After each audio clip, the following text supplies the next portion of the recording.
and welcome to a brand new video. Today we have a new mysterious case, and this one is very interesting because you suggested to me a lot. This week, after precisely the passing of the man we're going to talk about in this moment. And let's say that this isn't an unsolved mysterious case in itself, but this person is quite important when we talk about murders and people who have committed crimes, and about sects and this kind of things. Is very, very important. So after you suggested it, I said, well, fine, let's do it. Without knowing there was so much information, it was going to be so long. So grab popcorn or whatever you want, because this is going to be long. But before I start, don't forget to follow me on all my social media. You know I have a billion social media accounts. You know I post a lot of extra content, which I know you love very much.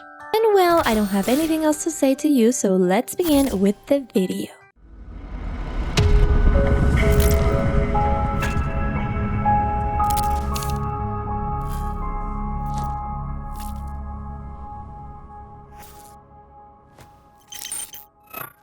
The mysterious case of Charles Manson.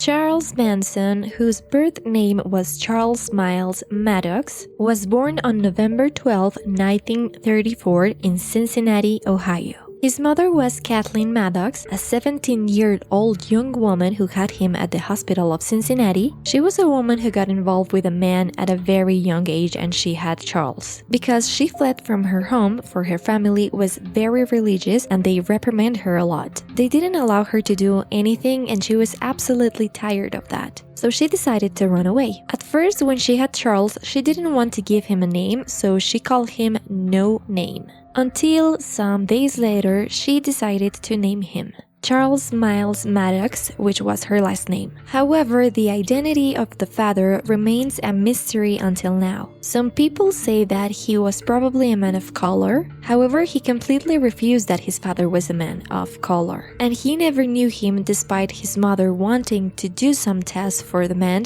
to provide for his son. Sometime later, she met a man called William Manson, whom she married, and because of that marriage, she decided to change Charles' last name to Manson. She was an alcoholic woman, that's what many people said, who had some personality issues. It is even said that on one occasion, she sold Charles in exchange for a mug of beer at some bar. Until sometime later, his own uncle went to try and get the kid back from this place. When he was 6 years, he was with his grandparents, for her mother left him there, while she and her uncle robbed a petrol station. However, they were captured and taken to prison for several months, which forced Charles to live with his grandparents. Despite everything, he felt that the grandparents were very strict, so later he decided to move with his aunt and go to school at Indiana Boys School when he was 13 years old. However, at that age, his mother wasn't handling well the maternity with the boy. She simply couldn't provide for him. She didn't want to provide for him, so she abandoned him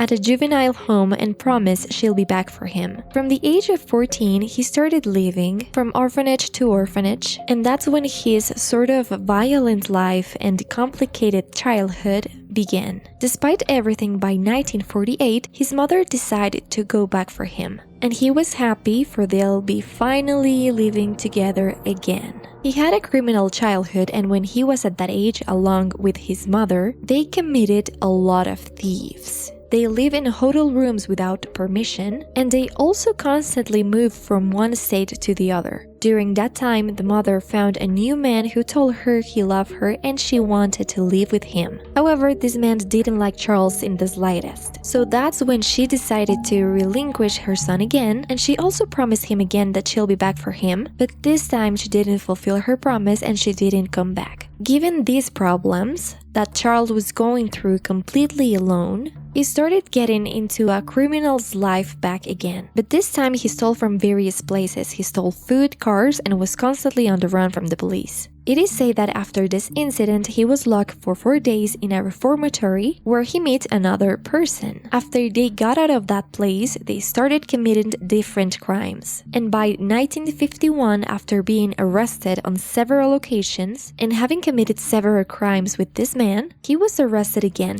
this time because they caught him with a stolen car. By the year of 1952, he already had 8 charges for different crimes and several arrest warrants. Despite everything, in 1954, he was released for good behavior, and after some time he met a woman called Rosaline Jean Willis, whom he married when he was 19 years old. He had his first son with her, and while she was still pregnant, he committed another crime. He stole a car in Los Angeles and was arrested. However, he was submitted to a psych eval and he passed it, so he was released under parole for 5 years. However, in 1956, he committed another crime again, so the parole was revoked, and this time he was taken to prison for another 3 years. Despite everything, and as Charles used to, he behaved very well in jail, he made a lot of friends, and in 1958 they granted him parole again.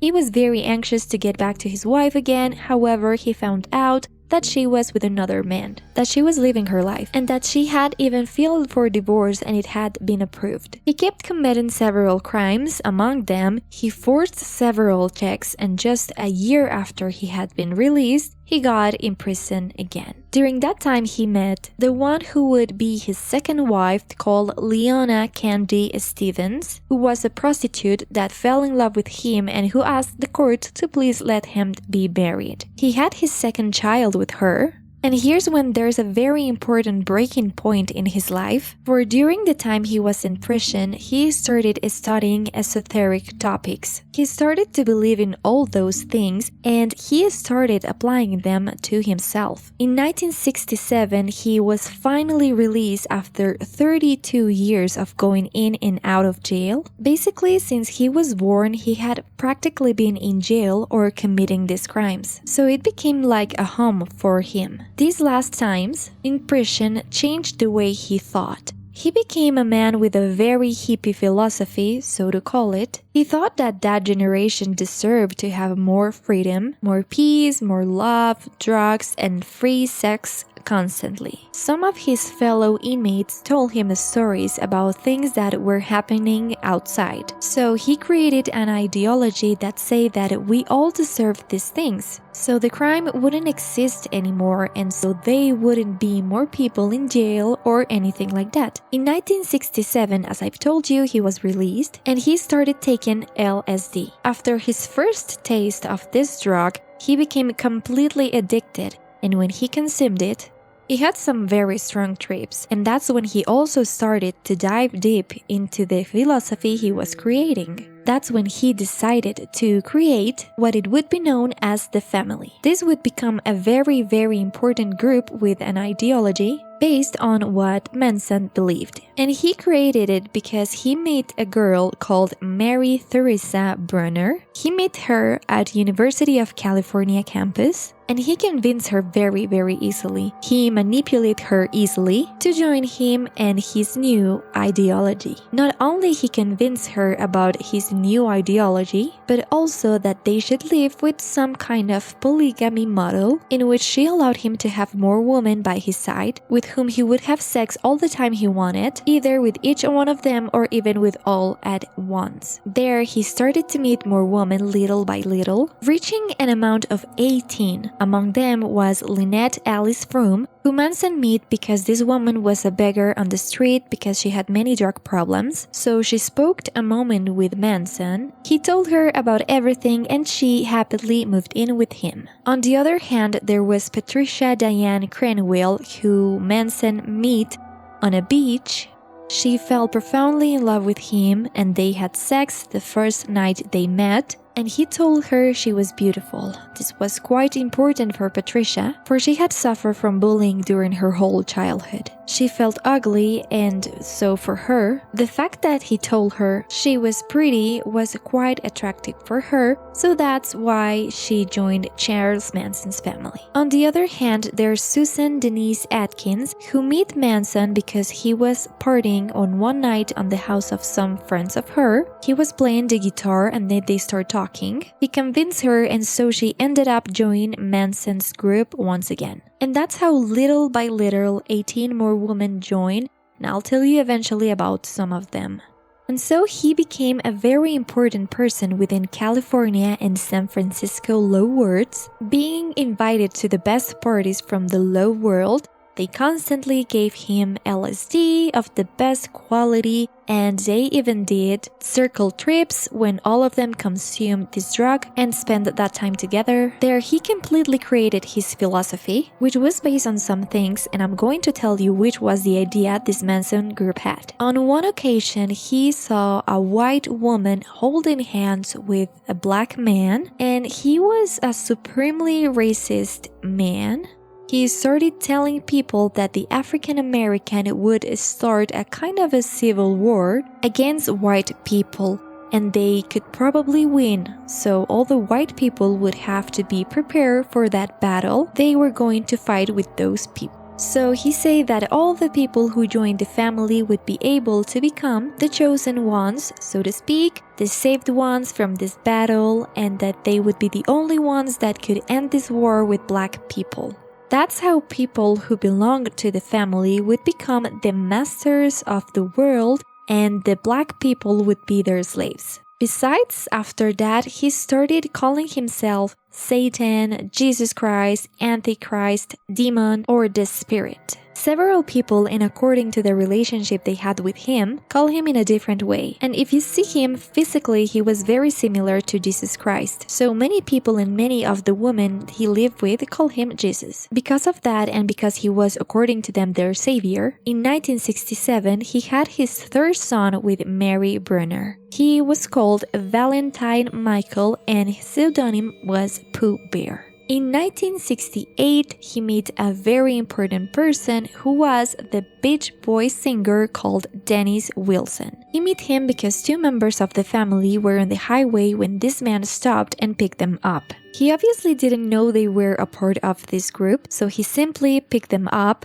went to his house, and had sex that night. During that night they were with him, they didn't stop mentioning Manson all the time. They told him who was the magician, that he was a wonderful man. So Dennis felt curious, and the next day he went and met Manson. At first he was afraid of Manson's look, and he asked him if he was going to do something to him. However, Manson told him he was not going to do anything and he was welcome to his home. When Dennis got into Manson's house, he discovered 12 more women there who took him into their hands and started pleasing him sexually. So this stood out a lot for this man, and he became really close friend of Manson. Besides, not only that, but they gave him free drugs and alcohol, so he obviously was very, very happy. As Manson's and the family's life condition weren't so good, or they didn't live in a very good house, they decided to move in with Dennis, who was obviously happy to be with them, for they constantly pleased him. But he didn't know that sometime later it would cost him around $100,000 to maintain them. During that time that Manson was friends with Dennis Wilson, it is said that he even recorded some songs. People say that Manson had some really good musical gifts and a good voice. He played the guitar, he was very good at composing, so they say that during that time he managed to record around 10 songs with Dennis Wilson in the studio they had. During that time, the family also moved to a place called Spahn Ranch. It is said that this was an abandoned ranch when some Hollywood and cowboys movies were filmed before, among other things. And it belonged to an old man who was almost blind, and in exchange for living in that place, what Manson did was order the woman to have sex with the ranch owner, so they could stay there completely free. This was done, and obviously the man was very happy. It is even said that Lynette fell in love with this man. Despite not feeling anything for him at first, she later said that she could have married him if he had proposed to her at some point.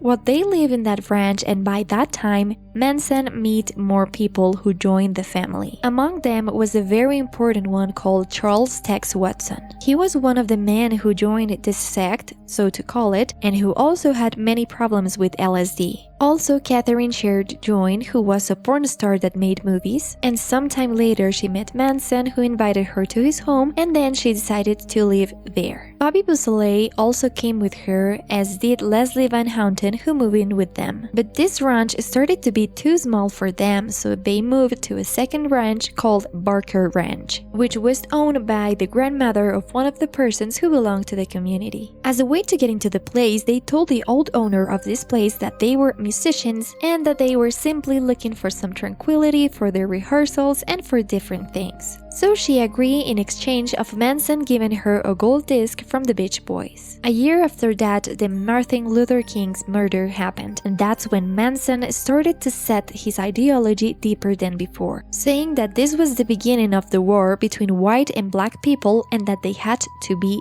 prepared. That's where the Helter Skelter comes from, which was the name he chose for the Holocaust he was preparing against black people. By then, the White Album from the Beatles came up and he took many of the lyrics and songs from this album. He became a Beatles fanatic and started saying that God sent him his messages through the Beatles songs to act against those people. He said those were songs full of hidden messages and secret codes that only he could decipher. He said that the song Piggies, namely porks, talked to him about a revelation against those people. And that's how he used many of the songs, also Helter Skelter, which according to him was a message to call him to a revolution. His fanatism about the Beatles was so big that in 1969 he created a shelter in Canoga Park along with the family called Yellow Submarine, like you know the Beatles song. And that's when he started getting into a completely delirious state in which he started to create different compositions and songs with the family to incite people into the revolution, and they also started to create maps and routes to escape when it happened. It is also said that he even hired a very important musical producer of the time called Terry Melcher. He said he invited him to Yellow Submarine to listen to his songs and to sign him for a record, so he'll be able to do many collabs. And in one of those days, it is said that the girls found out that this man would go to the house to talk to them or listen to the music and all that, so they prepared a very big meal, they cleaned the whole house, they decorated everything in an incredible way to greet him, but this man never came. Manson obviously felt supremely mocked and said it was a complete disrespect against him and his family. That's when, in '69, he makes his first appearance at Sharon Tate's and Roman Polanski's home, which had been previously owned by the producer he was mad at. He went there to look for him, but the person who opened the door said he didn't live there anymore and that she didn't know who he was. So after arguing for a few minutes and also speaking to the people from the house in the back, he decided to go, for he had understood that this man didn't live there anymore. After this time, more women arrived to the house and he also had his fourth child with Susan Atkins. It is said that the man and a woman from there started having children and many of them were Mansons. They decided to raise their children among them, and obviously the family started to grow a lot, more so with all these kids joining. Obviously, as the community grew a lot, they started to suffer from economic issues, because what kept them going before was all that each of the members brought with themselves when they moved into the family, whether it be cars, houses, credit cards. However, obviously the situation was getting harder because of the money, and the women had to go through the community's trash cans to see what they could eat every single day. And here's when, at the same time, the criminal activities this group started committing in the name of Manson began. The first crime they committed was against a man called Bernard Crowley in '69. This was a black man, and Manson's ordered text to get him money to start the revolution. What they did then was scam this drug dealer, who was this black man. So after Crowley knew he had been scammed, he threatened the family, saying that if he found them, he'll kill them. However, Manson, before this man did something against them, attacked the people that lived in his Hollywood apartment and then killed him. However, he didn't realize he hadn't killed him, but he fled the scene. After that, he saw a report on the news that talked about the death of a black man who he thought had been Crowley, so he calmed himself without knowing that this man was still alive. Manson became friends with a man last name Hinman, who opened the doors of his home to them. He told them they could go to sleep there whenever they wanted, and Manson had the idea that this man was quite wealthy. Manson started to get wrong ideas in his head about an alleged inheritance this man had, so he decided to order Bobby Beausoleil, Mary Burner, and Susan Atkins to go to this man's house to get all that money so they could continue with the revolution. They went there believing that this man was going to give them what he allegedly had, which were 2 cars, a cabin, a pickup, and even more than $20,000 in cash. But however, when they went, they started to threaten him, to bully him, but he told them he didn't have anything. Meanwhile, they examined the house but didn't find anything. They held him hostage there for 2 days. The second day, Manson came to reclaim his cash, but obviously Hinman told him he didn't have anything. So in that moment, Manson cut off one of his ears and left the place. He gave the order to murder him so that when Bobby stabbed him repeatedly until he killed him. They say that right after the crime was committed, they took some of Hinman's blood and painted on the door the words "political piggy." This type of makings would become like the legacy of the organization when they committed crimes. Several days later, Bobby was arrested for this murder. However, Manson and the people from the family tried to free him, and they say that the best way to get him out of jail was committing similar crimes. So they thought he hadn't been the author of these crimes. That's when Manson, after the anger he felt against the musical producer I told you about, ordered Susan Atkins, Linda Kasabian, and Patricia Krenwinkel to go again to the house he previously lived in and destroyed everything that was there along with the people that live now. That's when they go back to the house of the famous actress Sharon Tate and Roman Polanski and started killing everybody. Roman wasn't in the house then, but in Rome filming a movie, but an 8-month pregnant Sharon Tate was there, as well as a friend of her called Jay, a hairstylist who was the hairstylist of all the Hollywood stars, a friend of Polanski, and the girlfriend of his friend. They were killed all in atrocious ways. I don't want to give you many details because this would become a very explicit video, but if you want to research on the internet, as I've told you, you can find the pictures and all of that. I don't recommend it, but you can do it. But basically, they committed an atrocious crime against all those people in that house. They killed them when they crossed paths with them in their tour. The last one to die was the actress Sharon Tate, which is quite sad because she was pregnant. She tried to run away from those events because they had tied her, but when she tried to escape, that gave her a motive to Susan Atkins to kill her. She stabbed her repeatedly and also the poor baby too, who obviously lost its life. Once again, after committing all these crimes, they left the bodies in different positions and states. They took the blood and wrote on the front of the door the word "pig."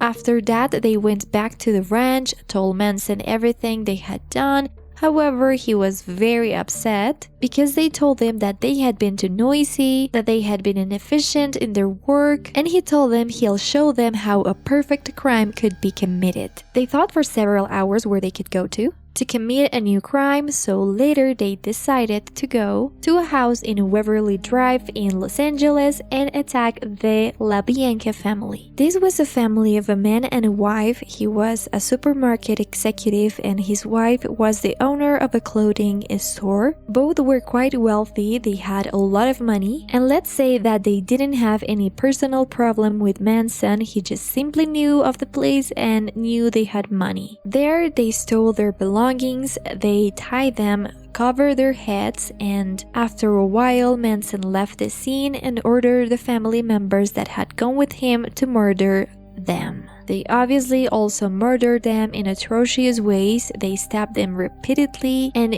carved the word "war" into the man. So they found him like that and knew that this thing they were starting was a war against the world. They also wrote in blood the words "Rise, Death to the Piggies" and "Helter, Skelter" on the fridge door. After they finished committing this atrocious crime, they decided to commit others. However, one of the family members made a mistake, the people realized what they were going to do, so they decided to abort the plan. At first, the police tried to investigate the author of the crime. They said it was probably some mobs, for the victims these crimes left behind had a lot of money. So they said it was because of alliances with the mob linked to the Hollywood actress and her friends, and also to the couple who had a lot of money. On August 16 of that year, the police went to the ranch in which these people lived. At first, they went for a suspicion about cart and car thieves, so they started investigating. After taking all these people to prison, and especially this woman, where Kitty was also involved in Himsman's murder, she started confessing many of the things the family did and also how they had committed other crimes during the stay at the ranch. After several processes were made, Susan Atkins, sometime later, also confessed her involvement in Sharon Tate's murder along with some people. That's how on October 12th, Charles Manson was arrested, and then the other family members were arrested and processed too.